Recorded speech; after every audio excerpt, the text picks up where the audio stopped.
Good morning students.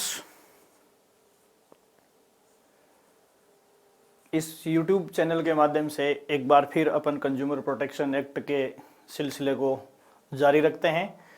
देखिए, consumer protection act में उपभोक्ताओं के संरक्षण की अपन बात करते हैं। तो जब भी किसी कंज्यूमर के हितों पर प्रतिकूल प्रभाव पड़ता है तो सबसे पहले जो त्रिस्तरीय उपभोक्ता विवाद निस्तारण संस्थाओं की चर्चा अपन डिटेल से इस अधिनियम में करते हैं। उन संस्थाओं के सामने मामले को लेकर कौन जा सकता है, या यूं कह सकते हैं कि उनमें कंप्लेंट कौन कर सकता है, कंप्लेनर कौन हो सकता है। कहने का मतलब सबसे पहले यह है कि कंज्यूमर प्रोटेक्शन एक्ट के तहत जो प्रोटेक्शन या जो रेमेडीज मिलती हैं उन रेमेडीज को लेने के लिए शिकायत करना जरूरी है। तो सबसे पहले हमें यह ध्यान रखना है कि शिकायतकर्ता इस एक्ट के अधीन कौन हो सकता है। तो देखिए, आपके सामने ये जो स्लाइड है उसमें धारा 25 में शिकायतकर्ता या कंप्लेनर के बारे में उल्लेख किया गया है। तो सबसे पहले शिकायतकर्ता का उल्लेख कंज्यूमर प्रोटेक्शन एक्ट के किस सेक्शन में है? Section 2 subsection 5। बहुत ही इंपॉर्टेंट बात है, कई एग्जामिनेशंस में इसको डिस्कस किया जाता है, इसलिए इस बात को आप ध्यान रखेंगे। दूसरी बात जो ये है कि शिकायतकर्ता कौन हो सकता है। तो देखो, लगता है कि उपभोक्ता, तो ये तो डेफिनेट है कि कंज्यूमर प्रोटेक्शन एक्ट में कंज्यूमर ही शिकायत कर सकता है। लेकिन जैसे अपन ने पर्सनैलिटी में पढ़ा था लॉ ऑफ टॉर्ट में कि पर्सन कौन है, तो पर्सन नेचुरल और आर्टिफिशियल। नेचुरल पर्सन में ह्यूमन बीइंग जिसके पास अपना कॉमन सेंस है, और आर्टिफिशियल पर्सनैलिटी में अपन पढ़ते हैं इंस्टीट्यूशंस को, संस्थाओं को पढ़ते हैं। तो यहाँ देखिए, केवल ह्यूमन बीइंग ही शिकायतकर्ता हो सकता है या उसके अलावा कोई और भी हो सकता है। तो पहली बात देखिए, यहाँ कुछ कैटेगरीज इस एक्ट में बताई गई है। पहली श्रेणी जो है वो शिकायतकर्ता की, वो है उपभोक्ता कंज्यूमर। यहाँ कंज्यूमर के बारे में अपने को जानना जरूरी है। देखो, सामान्य भाषा में कंज्यूमर कौन है, तो किसी भी सेलर से या प्रोड्यूसर से सामान खरीदने वाला हर व्यक्ति कंज्यूमर नहीं होता है। देखो, कंज्यूमर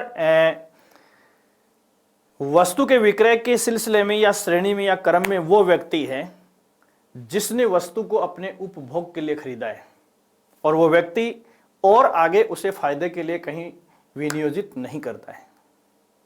तो पहली बात, ऐसा व्यक्ति जो कंज्यूमर की श्रेणी में आता है, जिसने माल को अपने उपभोग के लिए या अंतिम स्तर पर उसकी सेलिंग हुई है और उसके बाद उपभोग करने के उद्देश्य से उसको खरीदा गया। यदि मीडिएटर्स के माध्यम से या एक चैन में फर्दर आगे से आगे फायदे के लिए किसी सामान को खरीदा जाता है, तो वो बीच की चैन में सारे जो खरीदने वाले हैं वो उपभोक्ता नहीं होंगे।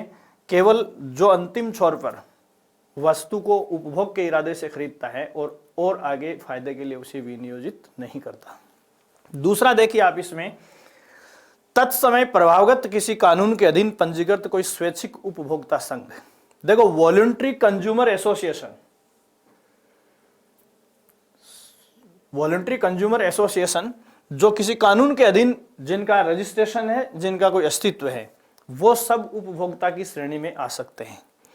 तीसरी कैटेगरी, केंद्र सरकार अथवा कोई राज्य सरकार। देखिए, सरकार किसी भी माल को खरीदती है तो सरकार को कंज्यूमर कहा जाएगा। अब देखो, सरकार एक अमूर्त विचार है, सरकार किसी चीज का उपभोग नहीं करती है, लेकिन सरकार की जो इकोनॉमिक डेफिनेशन है वो है कि सरकार घाटा खाने वाली एजेंसी का नाम है, और सरकार कभी भी जनता को प्रोवाइड करवाने के लिए इस प्रकार के प्रोडक्ट को इस उद्देश्य से नहीं खरीदती है कि वो अपनी जनता को सेल आउट करके उससे फायदा उठाए। तो आगे नहीं ये बात कि और आगे फायदे के लिए उसे विनियोजित करने का इरादा नहीं है। तो यहां किसी भी प्रकार की सरकार की ओर से जो खरीद होती है वो सरकार को कंज्यूमर ठहराती है, क्योंकि सरकार का और आगे फायदे का इरादा नहीं होता है। फिर आगे देखिए, केंद्रीय प्राधिकारी।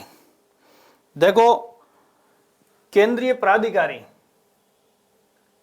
तो सेंट्रल गवर्नमेंट के जो ऑफिसर्स होते हैं वो सारे के सारे वो पब्लिक वेलफेयर में किसी भी प्रकार की खरीद करते हैं, किसी भी चीज को खरीदते हैं, तो वो कंज्यूमर की कैटेगरी में आएंगे। अगली बात देखिए, एक अथवा अधिक उपभोक्ता, जहां अधिक संख्या में उपभोक्ताओं के समान हित हैं। देखिए कंज्यूमर एक होगा या अधिक होगा, तो इस बात को डिसाइड करने के लिए देखा जाता है कि खरीदने वाले का उस वस्तु में समान रूप से हित निहित है या नहीं। यदि दो या दो से अधिक व्यक्ति मिलकर खरीदते हैं, जैसे किसी दो लोगों ने मिलकर किसी आइटम को खरीदा है और उन दोनों का उस आइटम में समान हित है, तो ऐसी सिचुएशन में उन दोनों को हम कंज्यूमर मानेंगे। क्या मानेंगे? कंज्यूमर मानेंगे। और छठी जो श्रेणी इसकी आती है, उपभोक्ता का यदि निधन हो जाता है तो ऐसी स्थिति में उसका कानूनी वारिस अथवा कानूनी प्रतिनिधि। देखो जब तक कंज्यूमर जिंदा है तब तक वही कंज्यूमर रहेगा, लेकिन कंज्यूमर की मृत्यु के बाद उसका जो लीगल रिप्रेजेंटेटिव है वो उपभोक्ता की श्रेणी में माना जाएगा। लेकिन ऐसा होगा तभी जब मूल या जो ओरिजिनल कंज्यूमर है उसकी डेथ हो जाती है। उसके बाद में देखो, उपभोक्ता के अवयस्क होने की स्थिति में उसके माता पिता अथवा कानूनी संरक्षक जो है वो क्या कहलाएंगे? उपभोक्ता कहलाएंगे। इस हिसाब से ये उपभोक्ता की कुछ सीरीज या यूं कहें कि उपभोक्ता के कुछ